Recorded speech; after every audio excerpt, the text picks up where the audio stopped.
The situation in Sri Lanka has worsened after Gotabaya Rajapaksa, the president, fled the country, and Ranil Wickremesinghe, the prime minister, is now the acting president. The protesters are angry. On the ground, they've barged into the Prime Minister's office as well and are now asking him to step down too. What is the country now bracing for? Let me go across to Padma Rao, senior journalist, who's joining us here on the show. Many thanks, Padma, for speaking with us. The protesters want Ranil Wickremesinghe to step down as well. What happens then? Who takes care of the country? What does the Sri Lankan constitution say, even though we understand that this is an absolutely unprecedented situation? That's a very good question, and your guess is as good as mine. I'll first go to the Constitution. What the Constitution says, Maha, is very clear. It says that if a president steps down, the Prime Minister has to be acting president till a vote can be held in Parliament to select a new president. And obviously, it goes without saying that there will also be a new Prime Minister unless the Prime Minister is holding both portfolios. Now, this is very clearly laid in the Constitution. What you're seeing is really, this is very justifiable anger spilling out on the streets. 99% of the people on the streets are filled with really very justifiable rage, and but their primary anger is against the Rajapaksas, and even more than that, against the economic crisis that has crippled this country. I've never ever seen it so crippled.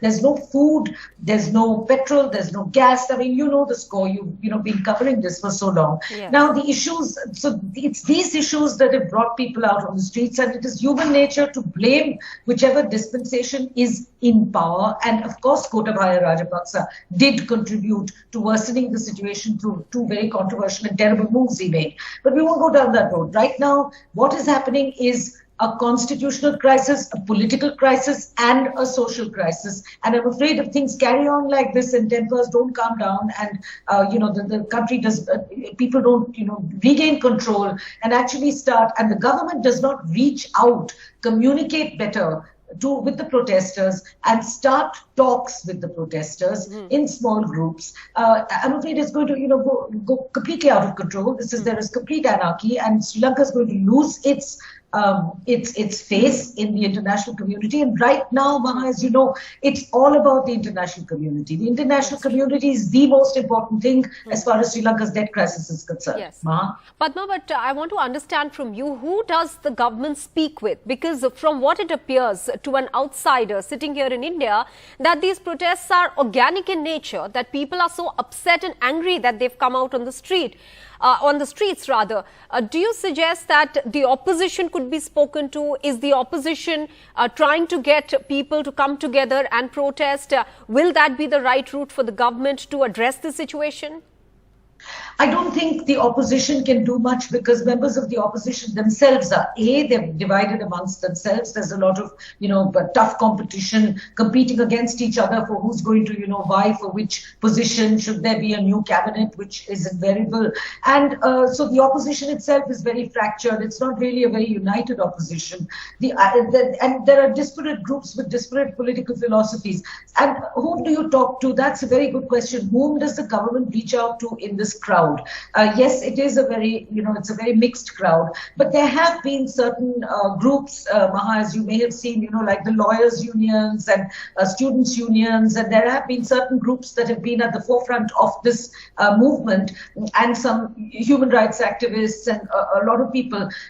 They have been leading this movement from the front, and they have very often come on TV and, offered solutions or tried to communicate in their own way. So I think the first thing that even if the government doesn't find any one person or any one group to communicate with, what must go out from the government of Sri Lanka right now is repeated social messages explaining the necessity of adhering to the Sri Lankan constitution. Because without the constitution, everything goes out of hand. You have to have a framework. I mean, if the army is out on the streets, why is the army out on the streets? The army is out on the streets to keep law and order, because the police are not able to handle it alone.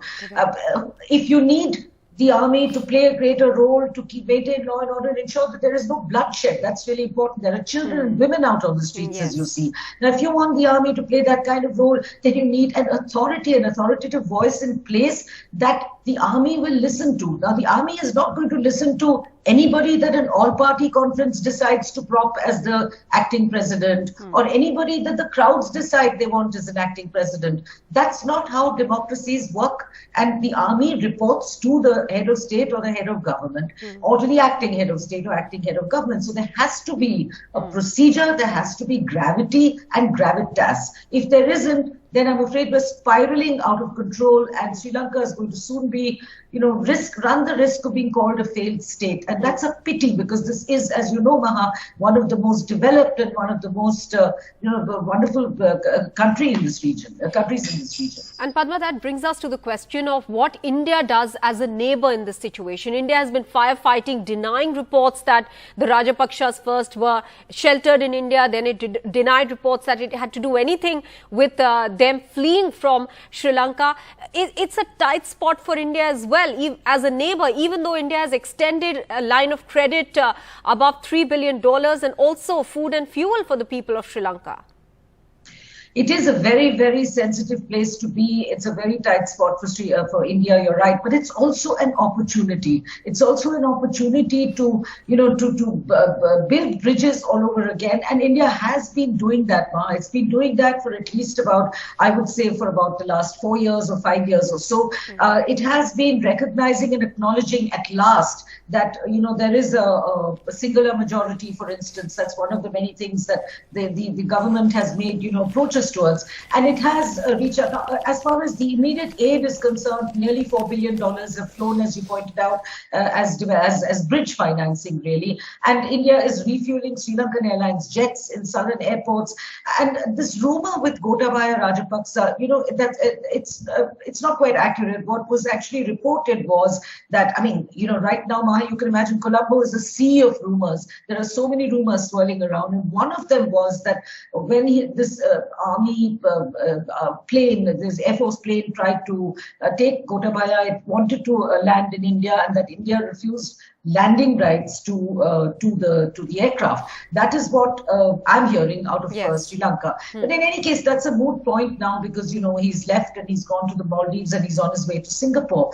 But the one thing that is not going to leave Gotabaya Rajapaksa is protests. There are, like Indians, there are Sri Lankans everywhere. So even as we speak, especially in the Maldives, there are plenty of Sri Lankans who work there in the luxury resorts, and vice versa. That's the reason why the Maldives took them on, because the entire Maldivian leadership has been, has enjoyed the hospitality as exiles in Sri Lanka for very long, and that's the reason why they allowed him to fly to the Maldives. Right. So, protests are going to follow him wherever he goes. Maha. All right, Padma Rao, many thanks for joining us with the perspective there, both from India's standpoint as well as what Sri Lanka can expect next in this chaotic situation.